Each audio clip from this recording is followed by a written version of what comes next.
All right. Hello, everyone. Happy Wednesday. I'm Claire Jones, if we haven't already met, and I'm an author and small publisher committed to changing the world for the better through inclusive stories and practices. And we are jumping on today for my new Authorvision Facebook Live series. It's season 2 of the Visionary series that I've been doing for about a year and a quarter now. So it's been a while. And I think Riah was on the first season. So it's just perfect that she's joining me for the second. And this particular season is going to be focused on interviewing the amazing and inspiring authors in my network to discuss the personal visions that have shaped our lives and writing careers. So if you're joining us, please like, comment, share below. Let us know that you're here. And Riah is here today, who is author of Successful as Fuck, which is like the best title ever. I know. I had so many. My publisher marketing department was like, you do know this is going to limit your marketing. I'm like, you do know this is exceptionally intentional and I'm not changing it. And they're like, oh, got it. Yeah. I literally wrote something in a project that I'm working on currently about how there's been this uptick in the use of curse words in personal development books in the last decade or so. And it's an intentional choice. It's definitely an intentional choice. Yes. I think I like to use the word polarizing in the best of ways. You know what I mean? Totally. Like I'm a magnet with two ends. And so you're going to see this and you're going to go, ooh, what's that about? Or you're going to be like, not for me. And that's okay. You know what I mean? Like we as people need to embrace the fact that not everyone is going to love us. Yeah. Not everyone wants to hear what we have to say. And that's okay. And that is okay. We don't want to befriend everyone and their mother because chances are most of those people are going to annoy us. Seriously, if you don't want to read this book, I probably don't want to hang out with you. Exactly. Let's just like make it time efficient and energy efficient for everyone. Yeah. All right. Well, let's jump in. Tell us about your backstory. How did you get to this point? Absolutely. Well, I'm trying to work on not just defining myself by the roles and the things that I do. So I'll just say that I am a person really focused on connection and love. And not in a cheesy, like ethereal way, but like, how can I make that actionable in what I do every day? And then when I am out of alignment with that, being more aware of that so that I can recorrect and get back in alignment with that.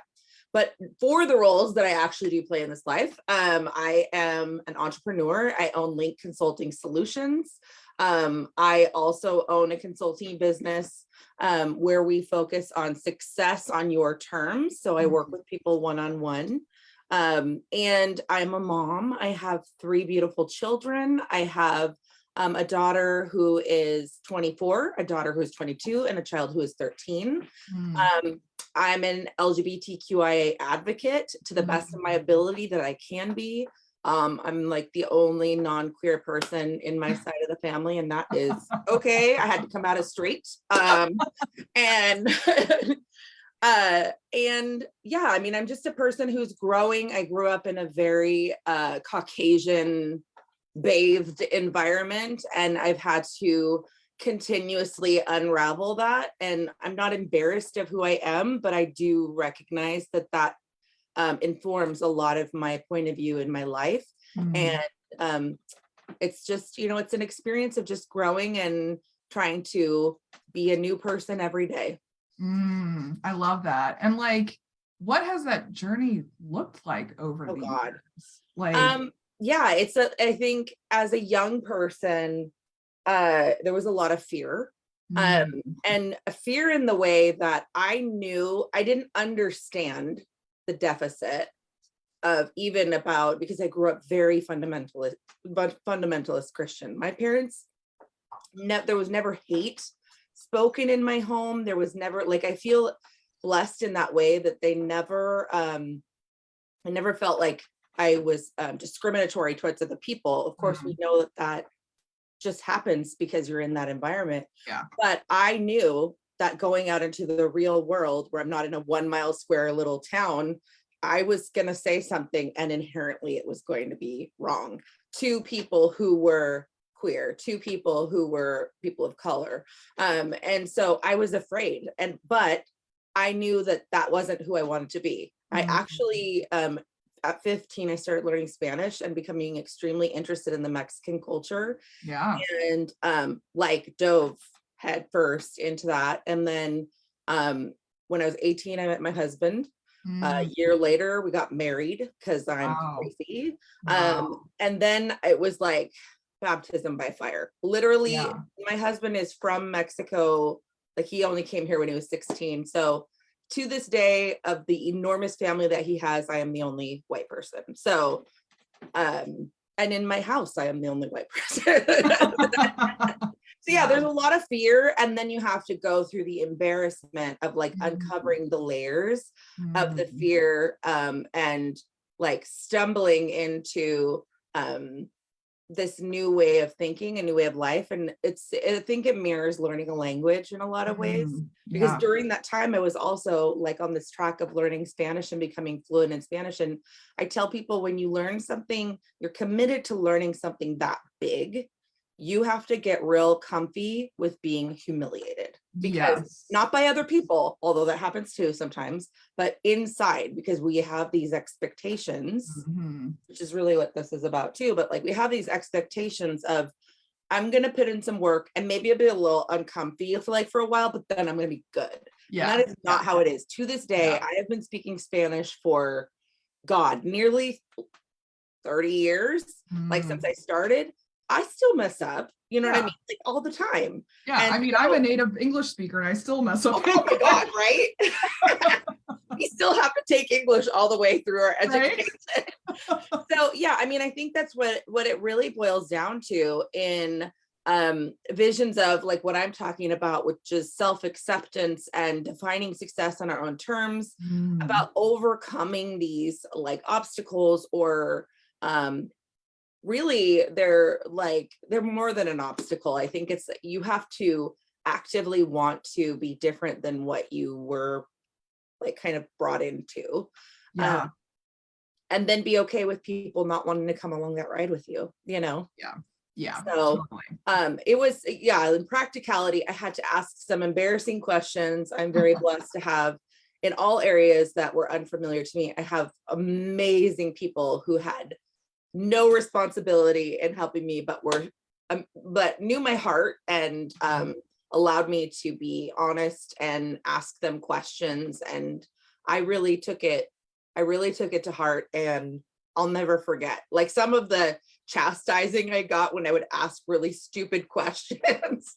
I would be like, I'm sorry. And then like those words are emblazoned in my head. I'm like, okay, don't do that again. Yeah, for sure. I mean, it's yeah. like, learning that the stove is hot when it's on. 100%. Like you got to touch it first to learn it. And you know what? You may end up touching it again. Right. We do that with our curling iron if we have one. I don't use it very much, but we our brain takes over when like we should allow our body to say like, no, that's wrong. Like I think we know. Hopefully we know. I'm worried for the people who don't know. Well, that's a whole nother show. Yeah, that's a whole nother conversation. But I think what you said is a perfect segue into the second question too, is like what kind of personal visions shaped this journey of yours? Because you kind of have to hold that vision in mind to be okay with the embarrassment, with the discomfort, with the self-shaming that goes on during the process. So what did those visions look like for you? Yeah, that was definitely foundational. This book started, actually, the topic was getting comfortable with the uncomfortable, but it was really in an entrepreneurial way, and specifically for people who identify as women or female. And so that was what it was initially about. And what came out of me was actually stories of my life. And they weren't all around that. I think that was an undertone, but it was more like, does trauma define me? Does mistakes that I've made that hurt, to think about it, does that define who I am? Can I be successful and still be a loser? Because like all those things happened, really hard things happened to me. I've made huge mistakes that have hurt other people. And the bottom line is those things are going to happen over and over again. People are going to hurt me. I'm going to hurt them. But it's like, what do we do with that? And then does that mean that I am not successful, because the book is called Successful as Fuck Intentionally. The subtitle is A No BS Tale of Screwing Up and Succeeding Anyways. Yeah. Because I like interviewed people for this book, not like for the show. I had a show about it. And some of my most successful friends or colleagues, I mean, people who I just like bow down, they have financial success. They are like success stories, like amazing transformation. And they're just amazing humans. And they're like, I'm not successful as fuck. I'm like, are you fucking with me right now? Like, yes, you are. And that's the thing. We don't embrace that for ourselves. Like, we can see that in other people, but we see all of the bad. Yeah. But what if all of the bad is part of the good? You know, and and if you can't embrace that one phrase, then it doesn't matter what piece of paper you earn, what relationship you're in, how many kids you have, how much money is in the bank. It doesn't matter. All these things, like even the little accomplishments that you wanted to do, you literally just throw it away. Like the minute you do it, you're like, okay, that was great. What, it didn't feel the need. So what's next?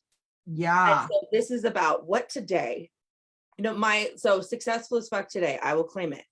I have had a shitty morning. Okay. I was here. I was excited. I was ready to talk to Claire. And I'm like, Riah, no, you are not going to wallow in all this. Let's get happy. Let's like talk about what we love. So that is like, I just fucking got a master's degree, or I just put $10,000 in the bank, or whatever it is, because if we can't claim that, the rest of it is useless. It's pointless, and it won't fulfill our heart. Yeah, I mean, that's powerful, because I mean, there's that old phrase of like, we see everyone else's highlight reels, but we see all of our own low light reels. And like, that's so true in the world of social media, but it's also very, very true, particularly for authors and entrepreneurs and those people that have these public personas that they need to maintain in order to fulfill their career, support their career, right? Yes. No matter whether it's a creative product or like a business service, you know? Absolutely. And we have to get comfortable with this fact that we show certain things to our audiences and choose to not show certain things to our audiences. And that in itself is not shameful. No. You know, that in itself doesn't mean that we're hiding or that we're, you know, burying them under the ground. Like sometimes, yes, we definitely hide and bury them under the ground. But it's also not a bad thing to keep certain things to yourself in this world of, especially for writers. Like I was talking to a poet this morning who's actually going to be coming on the podcast here in a couple months. And she was like, as a poet, the world knows my dirty laundry. Right. And so like, we can't get tripped up by that in the process.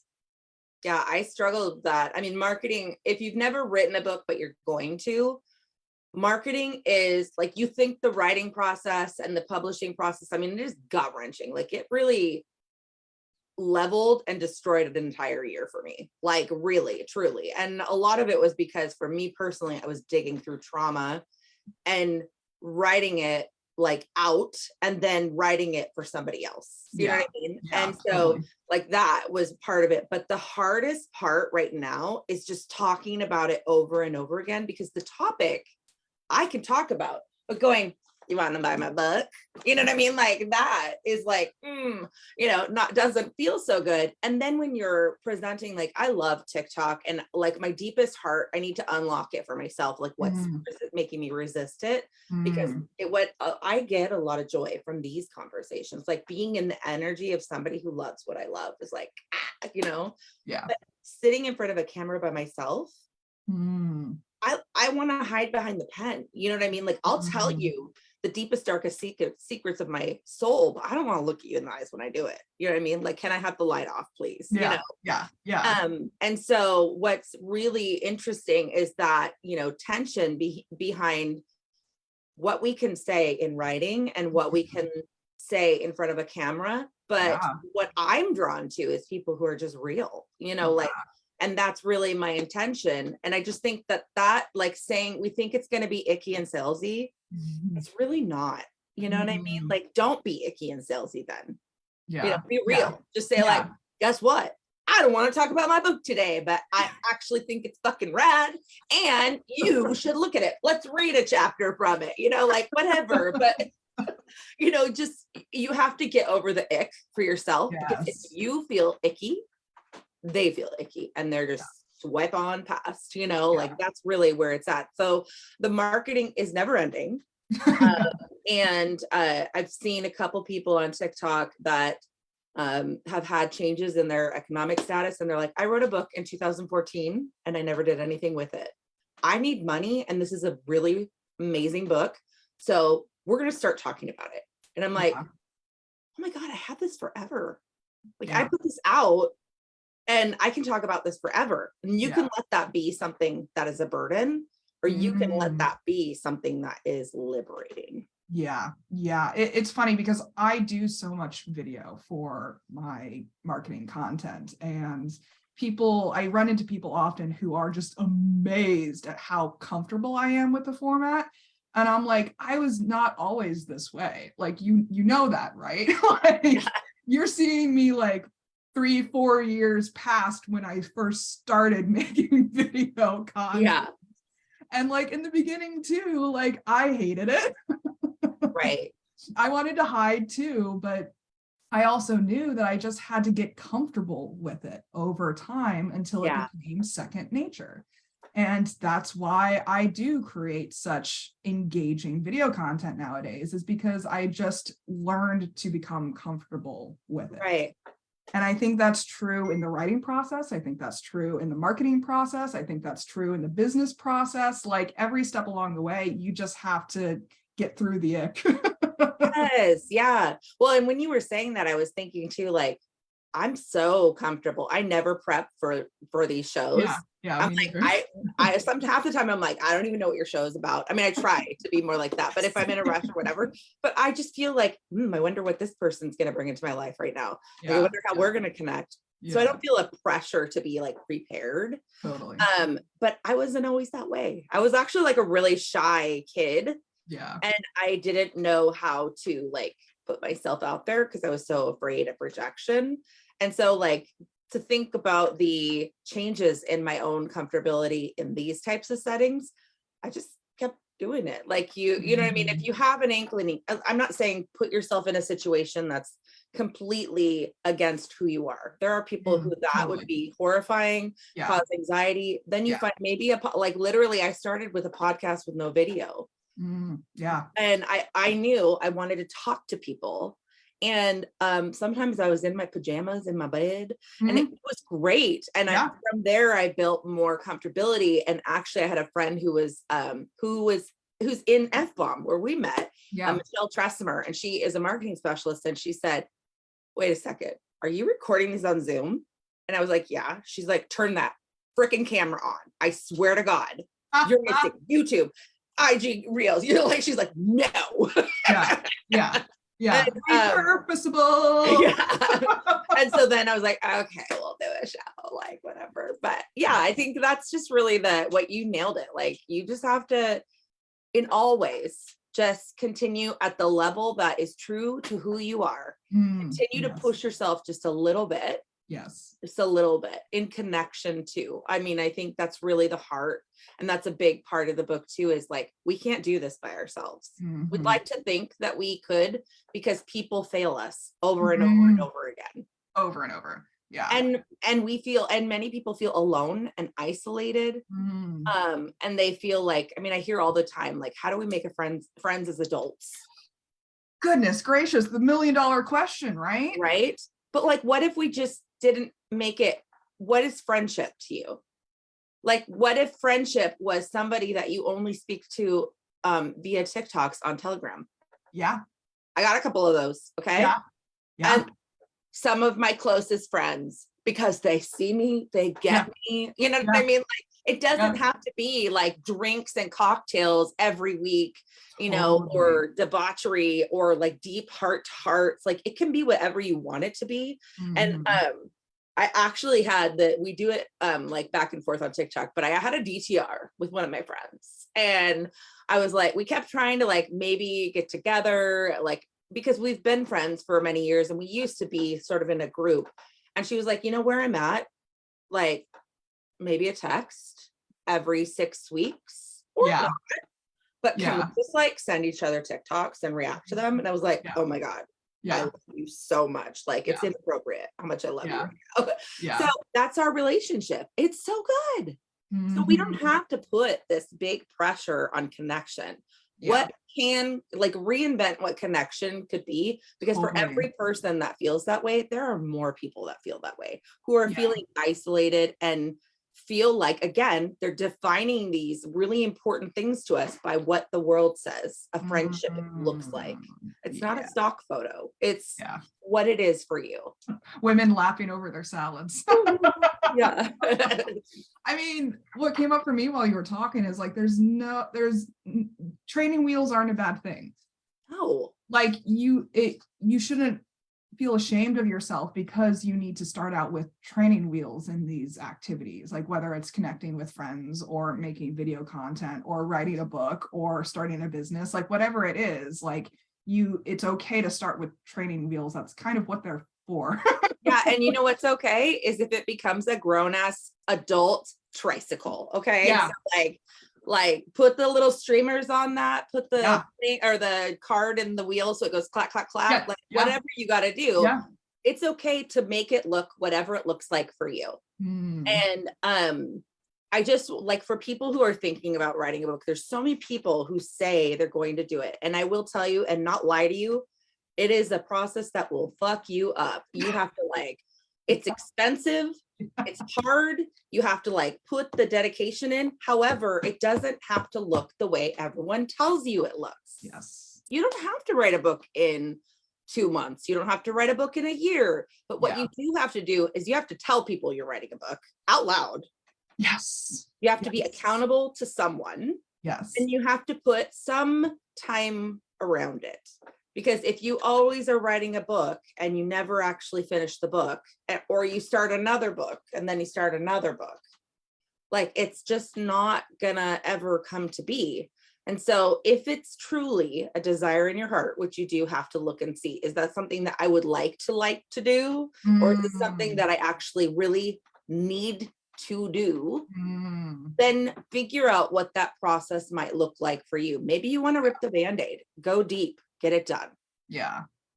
And then maybe you're like, I want to sit with this for a while. I want to really, I'm not 100% sure what this is about, but I have an inkling and I want to see what comes out of my soul. But I'm finishing in 3 years is my timeline. And I have to put a map together of like, who do I need to connect with? What do I need? What resources? And then put like you're a project manager, put a project plan in place and then allow yourself the freedom because you have the framework to do that. But I need to find the statistic, but they said this like of the people who want to write a book, it's only 1% who actually do. Oh yeah. And so like, don't be the 99%. If you literally have a story in your heart, yes, somebody wants to read it. Yeah. Okay. Yes, someone will want to read it because even to this day, I'm like, who wants to read this shit? Anyways, like it's just about my life and about like the lessons that we can learn from it. And you're like, and I had like the launch day, I had a full-blown panic attack. Full blown. Yeah. And I was like, why did I do this? Why did I do this? Everyone's going to hate me. Everyone's going to think I'm awful because I mean, I talked about things. I had a drinking problem. I was not nice to my kids. And I love them. They're like my whole world. Things happen to me. I was going to talk about things that people hurt me, that they are still actively in my life. So I had to be very sensitive about the way that I told it because I'm not doing it like for vengeance. I'm telling my story. Yeah. And I love them. You know what I mean? But this is my story, So you have to be okay with that. And if you're not, take a little more time, but map it out for yourself.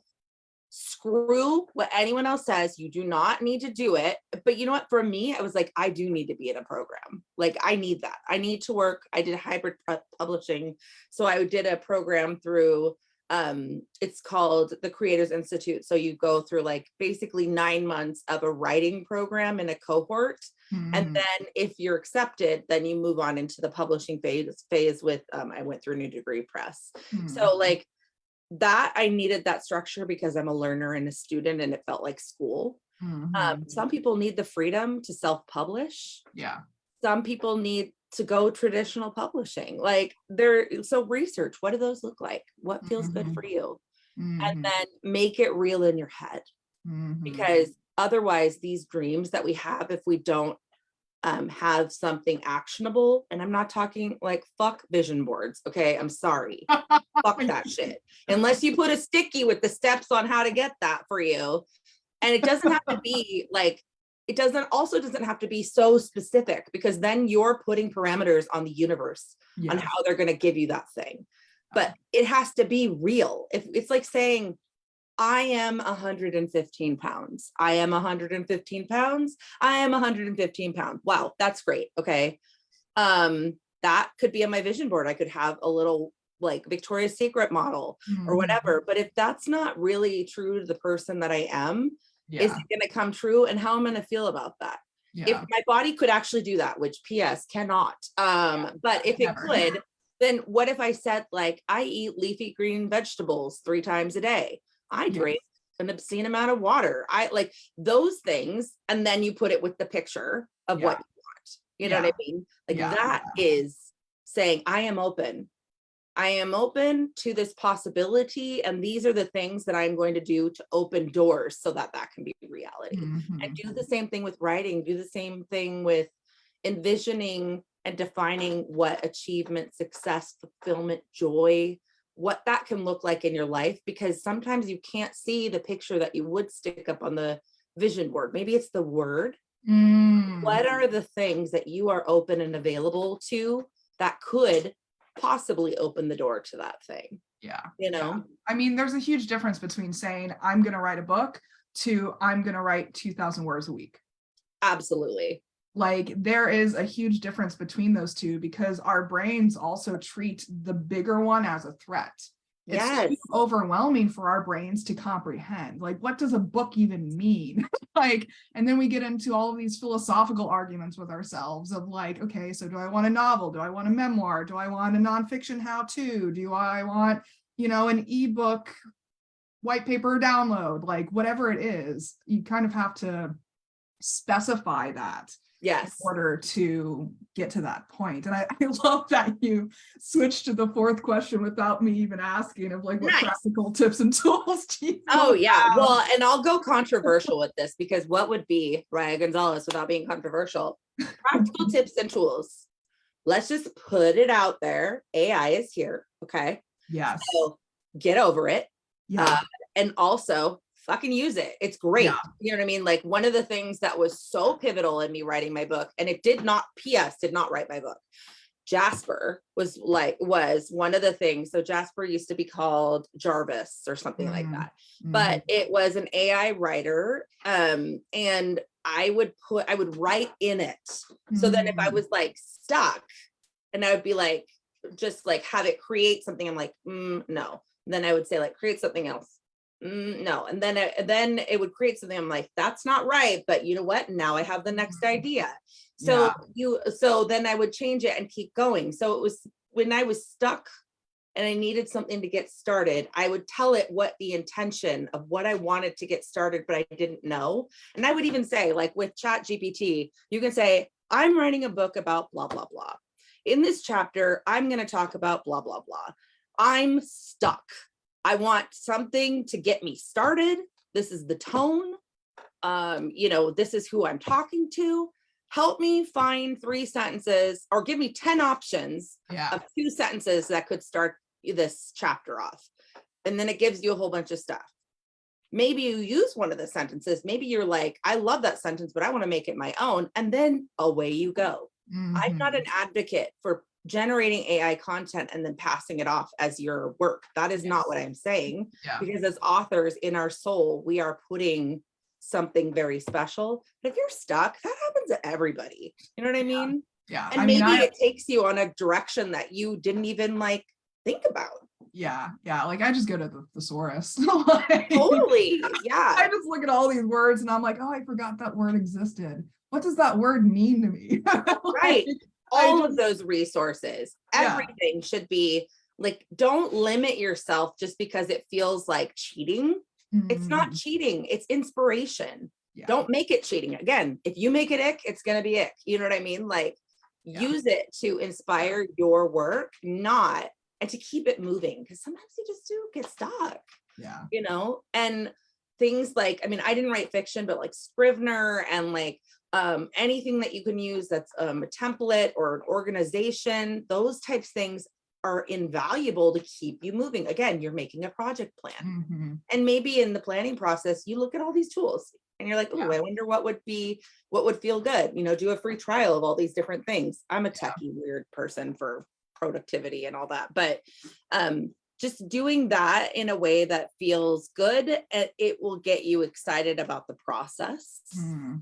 And then just having grace. Sometimes you just have to not write for an entire week when you're on a deadline. Yeah. If you force it, it's not going to work. Yeah. I call it crunching gravel. Yes. Yes. Because I feel like my brain is just like crunching gravel when I'm trying to like force it. And I know that when I get to that stage, like no matter what my deadline is, no matter what my intentions were, no matter what my goal was, it doesn't fucking matter. Yes. I just have to go stare at a tree for a while. Yes. I think the other like tips and tricks, the thing that really lit the light bulb for me and actually changed the topic of the book was in the very beginning. They said, I don't want you to think about writing a book. You literally are going to sit down, put a timer on, and just write anything that comes to mind. Like anything. Don't censor it. Don't like think about it. Just put your pen down. Just write anything that comes out. And it kind of was reminiscent of like my AP English classes and stuff like that. But that's what came out was all these stories, like things I hadn't thought about in years. And then I was like many stories. I mean, my book is short. It's only, I think 140 pages. My book was like 3 or 4 times that amount. But what I did was I literally went through and I said, is this a me story? Or is this a we story? You know, like, is this something that's that I needed to write? Or is this something that I needed to write and could be connecting and impactful and inspirational for somebody else? Yeah, totally. I love that. I think I get into this conversation a lot with memoirists, is like every detail of our lives is important to us, but what you had for breakfast on a random Tuesday isn't going to impact your readers the same way that it impacted you, unless it was like a breakfast where like your husband had a heart attack in the middle, you know, like, yeah, for sure. I love that. And yeah, so if we want to wrap up, this is powerful stuff that we're talking about, and anything you want to add before we... I just think like I would encourage people to rethink everything. You know, whatever you think success is, whatever you think writing is, whatever you think relationships are, whatever you think, you know, rethink yourself. I'm in the middle of a huge life transformation and rethinking everything about my business, about you know, what's important to me, and just constantly, the word that keeps coming to mind is align. Like, but align in not in a cliche way. Like think of it like tire alignment. Yes. If you don't align your tires, eventually every time you drive, you start shifting, right? And you're focusing, your wheel is straight. You know where you're going, but your car is going this way. Okay. So if you go and you get an alignment, that's intentional action, now your wheels are following where you're directing it. And so do that in all areas of your life, but you don't have to do it all at once. Yes. As things arise and you're like, ooh, I don't like, feel it in your body, like something just, and you're like, oh, it's okay. So like, keep moving. No, because if you keep moving, you're going to end up in the other lane. So just allow yourself the space to constantly, intentionally align yourself. Even if you don't know what you're aligning yourself to, I think the answers start to come to you as you are like, I know this is not it. So then what is it? If this is why, Mhm. what is it? Yeah, I mean, I think of it in terms of like chiropractic adjustments Oh too. yeah, that too. Like you need someone or even yourself sometimes to knock those bones back into place so that you're not always tilting to the Yes. side or yeah, for Yes. sure. Well, this is powerful stuff that we're talking about, and exactly why I'm doing this podcast series, because all of these stories are impactful, they're inspiring, they're juicy, but we can also like just relate so hardcore with all of the stuff we're talking about. So, audience, we definitely encourage you to join in the conversation and tell us how this has impacted you, what insights, stories, thoughts, and feelings you want to share with us as we go through this series. We'd love to know how personal visions like these have impacted you in your own lives.